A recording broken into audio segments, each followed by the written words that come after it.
I've come to talk to you about addiction, the power of addiction, but also addiction to power. Now, as a medical doctor, I work in Vancouver, Canada, and I've worked with some very, very addicted people. People who use heroin, they inject cocaine, they drink alcohol, crystal meth, and every drug known to man. And these people suffer. If the success of a doctor is to be measured by how long his patients live, then I'm a failure, because my patients die very young, relatively speaking. They die of HIV, they die of hepatitis C, they die of infections of their heart valves, they die of infections of their brains, of their spine, of their hearts, of their bloodstream. They die of suicide, of overdose, of violence, of accidental deaths. And if you look at them, you call to mind the words of the great Egyptian novelist Naguib Mahfouz, who wrote, "Nothing records the effects of a sad life as graphically as the human body," because these people lose everything.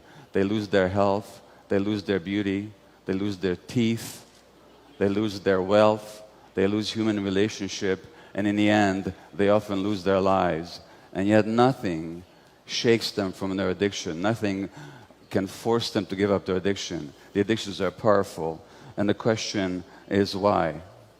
And as one of my patients said to me, "I'm not afraid of dying," he said, "I'm more afraid of living." And the question we have to ask is, why are people afraid of life? And if you want to understand addiction, you can't look at what's wrong with the addiction. You have to look at what's right about it. In other words, what is the person getting from the addiction? What are they getting that otherwise they don't have? And what addicts get are relief from pain. What they get is a sense of peace, a sense of control, a sense of calmness, very, very temporarily. And the question is, why are these qualities missing from their lives? What happened to them?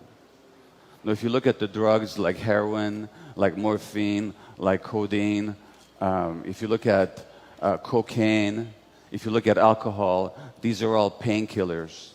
One way or another, they all soothe pain. And that's what the real question in addiction is, not why the addiction, but why the pain. Now, I just finished reading the biography of Keith Richards, the guitarist for the Rolling Stones. And as you probably know, everybody's still surprised that Richards is still alive today, because he was a heavy-duty heroin addict for a long time. And in his biography, he writes that the addiction was all about looking for oblivion, looking for forgetting. He said, the contortions that we go through just not to be ourselves for a few hours. And I understand that very well myself, because I know that discomfort with myself. I know that discomfort being in my own skin. I know that desire to escape from my own mind. The great British psychiatrist R.D. Lang said that there are three things that people are afraid of. They're afraid of death, of other people, and their own minds. And for a long time in my life, I wanted to distract myself from my own mind, because I was afraid to be alone with it. And how would I distract myself? Well, I've never used drugs, but I've distracted myself through work and throwing myself into activity. And I've distracted myself through shopping. In my case, for classical compact music, classical compact discs. But I've been a real addict that way. One week I spent $8,000 on the classical compact discs, not because I wanted to, but because I couldn't help going back to the store. And as a medical doctor, I used to deliver a lot of babies. And once I left a woman in labor in hospital to get a classical piece of music. And I still could have made it back to the store, to the hospital on time. But once you're in the store, you can't leave, because there are these evil classical music dealers in the aisles, you know, who, "Hey, buddy, have you listened to the latest Mozart symphony cycle? You haven't? Well," so I missed the delivery of that baby. And I'd come home and I lie to my wife about it. Like any addict, I would lie about it. And I would ignore my own children because of my obsession with work and with music. So I know what that escape from the self is like. And my definition of addiction is any behavior that gives you temporary relief, temporary pleasure, but in the long term causes harm, has some negative consequences, and you can't give it up despite those negative consequences.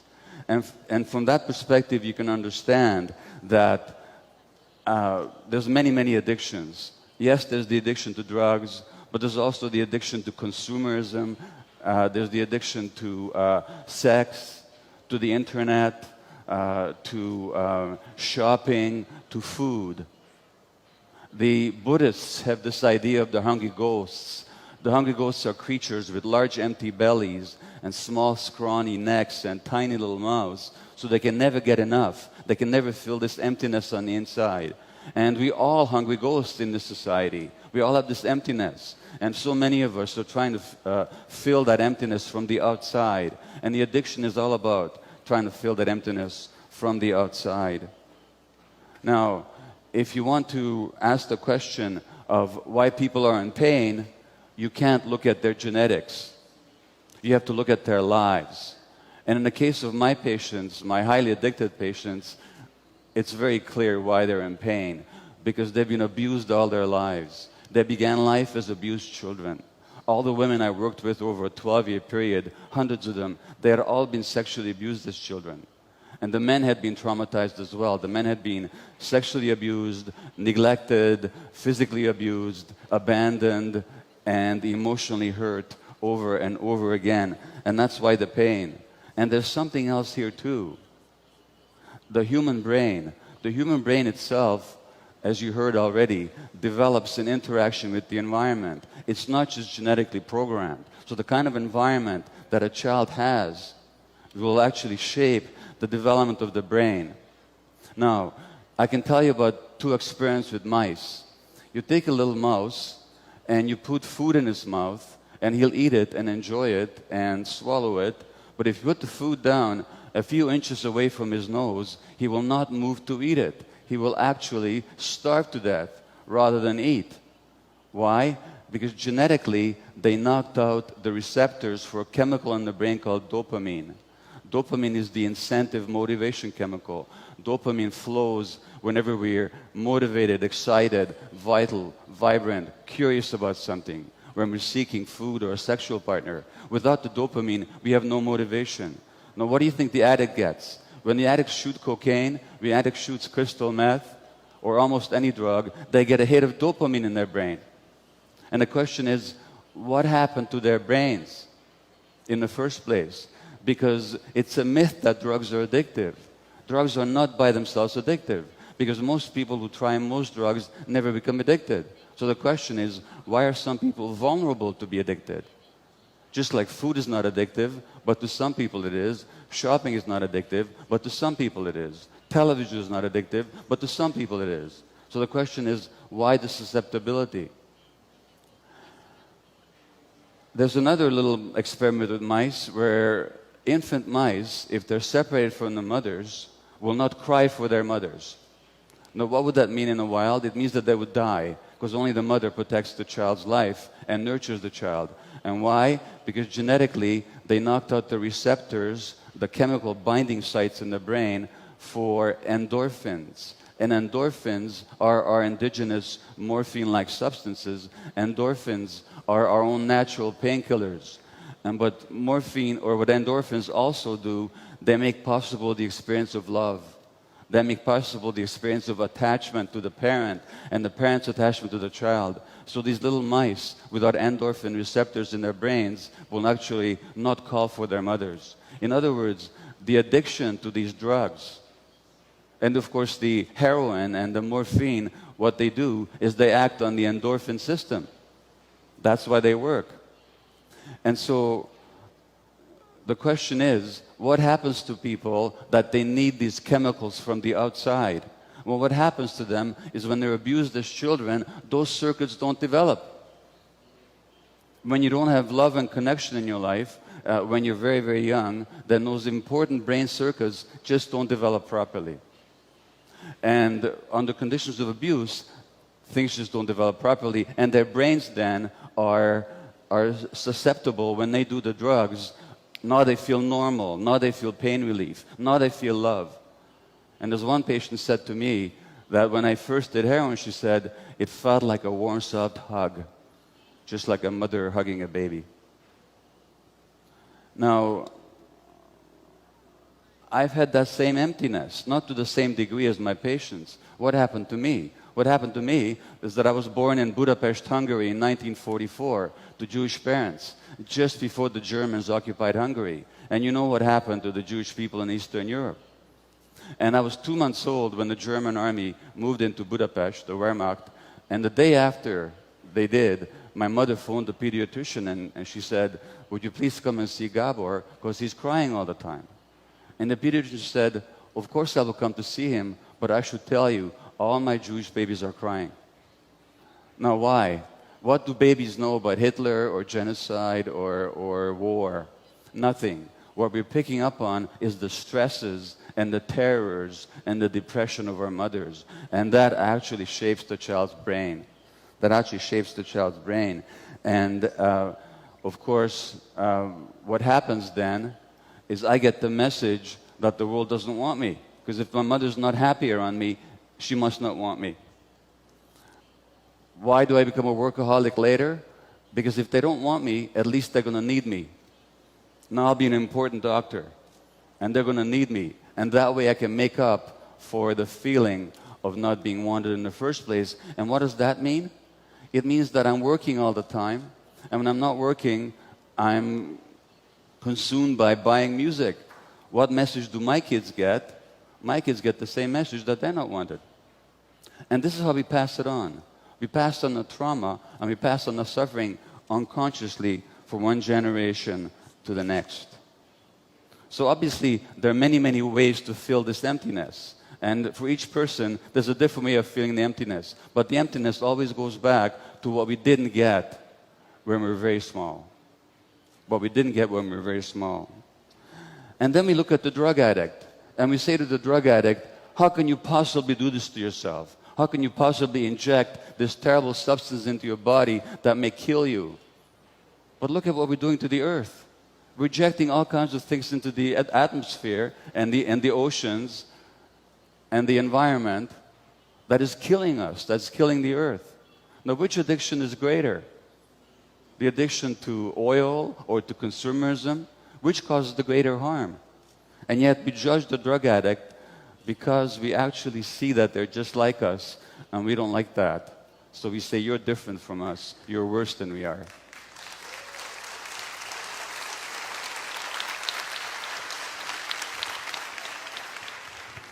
On the plane to Sao Paulo and Rio de Janeiro, I was reading the New York Times on June the 9th, and there was an article about Brazil. And the article was about a man called Nigio Gomes, a leader of the Guarani people in the Amazon, who was killed last November. And you probably heard about him.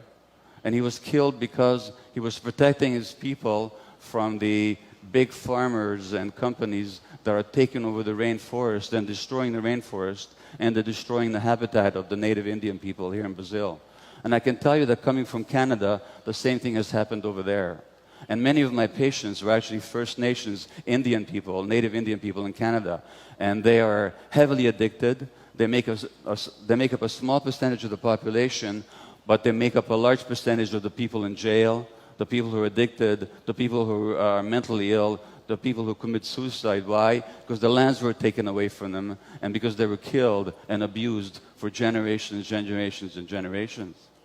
But the question I ask is, if you can understand the suffering of these native people and how that suffering makes them seek relief from pain in their addictions, what about the people who are perpetrating it? What are they addicted to? Well, they're addicted to power. They're addicted to wealth. They're addicted to acquisition. They want to make themselves bigger. And when I was trying to understand the addiction to power, I looked at some of the most powerful people in history. I looked at Alexander the Great. I looked at Napoleon. I looked at Hitler. I looked at Genghis Khan. I looked at Stalin. It's very interesting when you look at these people. First of all, why did they need power so much? Interestingly enough, physically, they were all very small people, my size, or smaller, actually smaller. They came from outsiders. They were not part of the major population. Stalin was a Georgian, not a Russian. Napoleon was a Corsican, not a Frenchman. Alexander was a Macedonian, not a Greek. And Hitler was an Austrian, not a German. So a real sense of insecurity and inferiority. And they needed power to feel okay in themselves, to make themselves bigger. And in order to get that power, they're quite willing to fight wars and to kill a lot of people, just to maintain that power. I'm not saying that only small people can be power hungry, but it's interesting to look at these examples. Because power, the addiction to power, is always about the emptiness that you try and fill from the outside. And Napoleon, even in exile, on the island of St. Helena, after he lost power, he said, I love power. I love power. He couldn't think of himself without power. He had no sense of himself without being powerful externally. And that's very interesting when you compare it to people like the Buddha or Jesus. Because if you look at the story about Jesus and Buddha, both of them were tempted by the devil. And one of the things that the devil offers them is power, earthly power. And they both say no. Now, why do they say no? They say no because they have the power inside of themselves. They don't need it from the outside. And they both say no because they don't want to control people, they want to teach people. They want to teach people by example and by soft words and by wisdom, not through force. So they refuse power. And it's very interesting what they say about that. Jesus says that the power and the reality is not outside of yourself, but inside. He says the kingdom of God is within. And the Buddha, before he dies, and his monks are mourning and crying and they're all upset, he says, don't mourn me, he says, and don't worship me. Find the lamp inside yourself. Be a lamp unto yourselves. Find the light within. And so as we look at this difficult world with the loss of the environment and the global warming and the depredations in the oceans, let's not look to the people in power to change things. Because the people in power, I'm afraid to say, are very often some of the emptiest people in the world. And they're not going to change things for us. We have to find that light within ourselves. We have to find the light within communities. And in our own wisdom, in our own creativity. We can't wait for the people in power to make things better for us, because they're never going to. Not unless we make them. Now, they say that human nature is competitive, that human nature is aggressive, that human nature is selfish. It's just the opposite. Human nature is actually cooperative, human nature is actually generous, human nature is actually community-minded. What we see here at this conference with people sharing information, people receiving information, people committed to the better world, that's actually human nature. And what I'm saying to you is, if we find that light within, if we find our own nature, then we'll be kinder to ourselves, and we'll also be kinder to nature. Thank you. Thank you. Thank you. Thank you.